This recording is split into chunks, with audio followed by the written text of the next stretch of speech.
I am so sorry actually मु तुमको देखिए कि हजी जाइथिली जानी पालिनी तुम केतळ आसिला बहुत खुशी जना पड़ुछ जेहेतु तम इच्छा रे बाहाइछ ना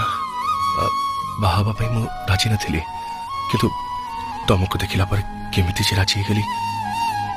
से कथा मु एचाई बुझी पारुनी तमर इच्छा नथिला किंतु तमे बाहाबा पे राजी हे गलो मु जाने तम इच्छा रे बाहागर हेची ए सब फिल्मी डायलॉग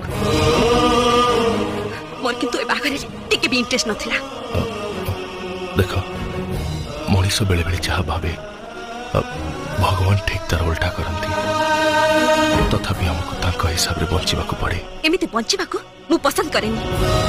मते बहावा को तमे राजी नथिला एक कथा तमे घरे आगुरु भी तो कहि परथांत काहा को कहिथांती झियर मन कथा केवल मां ही बुझी पारे मो बापा मो बाहागर करे दे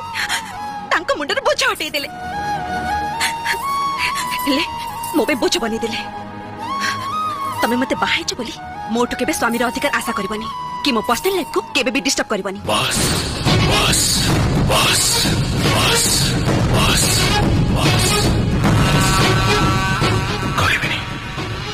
आज तो तमे चाह चाहिबो केवल सही ही हो मो केवल गोटे जिंस चाहिए